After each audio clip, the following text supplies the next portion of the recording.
Hey everybody, this is Jason with Brett's Brick Builds. You're looking at kit number 76918 from the LEGO Speed Champions collection. The McLaren Solus GT and McLaren F1 LM. Comes with two minifigures, two vehicles, and let's go ahead and take a closer look at this kit. Looking at both these minifigures from left to right, we see that she's got her wrench and she has on a full Nomex racing suit, because the Solaris GT is a full-on race car. And on the right, he's wearing his McLaren hoodie with a pair of jeans, and he is the driver of the McLaren F1. He's wearing regular clothes because the McLaren F1 is just a street legal regular car. Let's take a look at the back of the printing. Printing on the back, left to right, he has his hoodie on. He's got the hood just tucked down behind him, some minor printing at the lower part of the torso. And she has the back of the torso printed with the rear of the Nomex racing suit, and she has the McLaren logo there.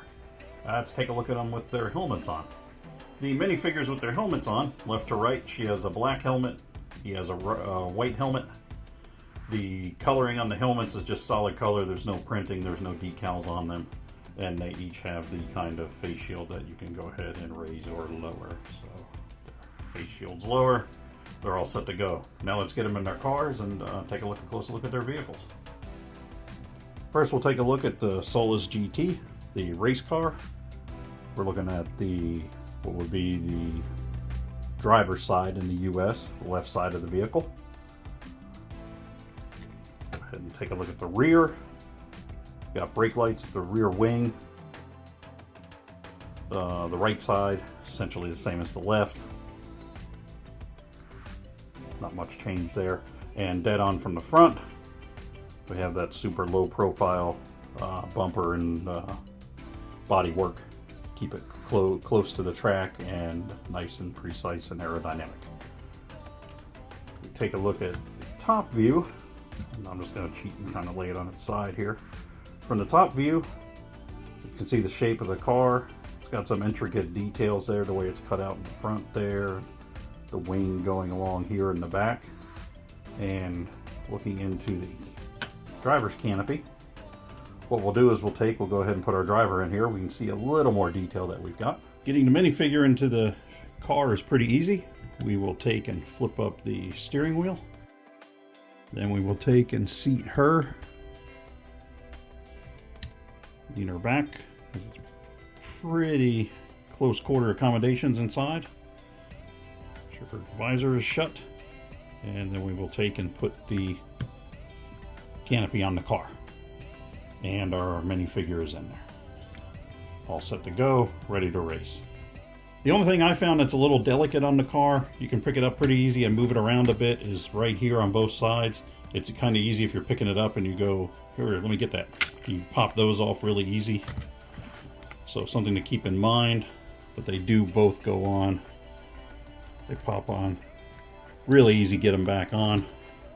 Flip them around both sides there. Get this side back on.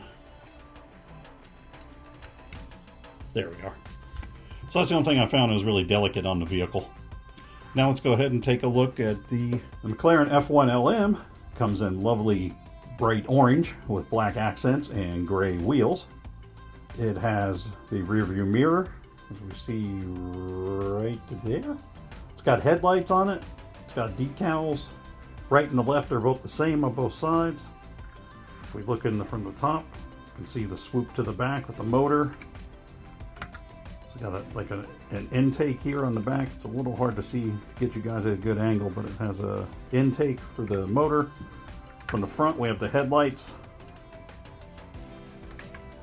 There is there's a bumper really low down there, and this side is pretty much the same as the other. And we'll move around to the rear. In the rear, got the F1 LM McLaren logo on it. It's got the spoiler / wing on the back. And let's take a look at putting our minifigure in. To get your minifigure in the car, pop the canopy off. Go ahead, he just sits in there right at the front. Fairly normal seating position. There is a nice touch of detail that it does have. If you look here and here, In real life, the McLaren is a three-seater. The driver sits in the center, and then the two passengers sit to the right and left of him slightly, or him or her, slightly rearward. It doesn't look to be that comfortable. Jay Leno says he would rather be sitting nowhere than the driver's seat of his, as he does own one. The canopy goes on right there on the top. Nice fit. Fairly tight, but not too bad. You can see our driver in there. He's ready to go. On this one, as far as being delicate, again, it's pretty strong overall, but I found here, these pieces on both sides, if you grab it and pick it up quick, you can pop these off. And that's on both sides, but pops back on really easy, and as long as you grab it like back here, and once you know about that, you're not popping those pieces up like that. Other than that, neither of them have like opening hoods or trunks or doors or anything. So as far as that amount of detail, there's not a whole lot. There's not a way to look at the engine or anything on either of them. That is the McLaren F1 LM, the street legal car in the kit of the McLaren Solus GT and McLaren F1 LM. It's 581 pieces, kit number 76918. Both of the cars, I think, would be a nice addition to your collections. They are more, I'm not going to say you couldn't play with them, I would consider them to be more kind of display vehicles than everyday play, but you know, it's Lego. You can play with them. If something comes apart, just go ahead and put them back together or mix or match them. Overall, the build took a little less than 2 hours. Definitely the Solus took a little longer than the GT, but they were both fun builds and went together nicely. I didn't have any issues, didn't have any problems. The kit was complete, didn't have any missing pieces, and that's quite nice for us. Next week we'll be back with another build on the ASMRs, so check back in with us and we'll have a complete review of said built vehicle when it is built. In the meantime, if you could throw us a like and subscribe, we'd appreciate it. Everybody here at Brett's Brick Builds, and by everybody I mean Brett and myself, appreciate you watching, and we'll see you next time.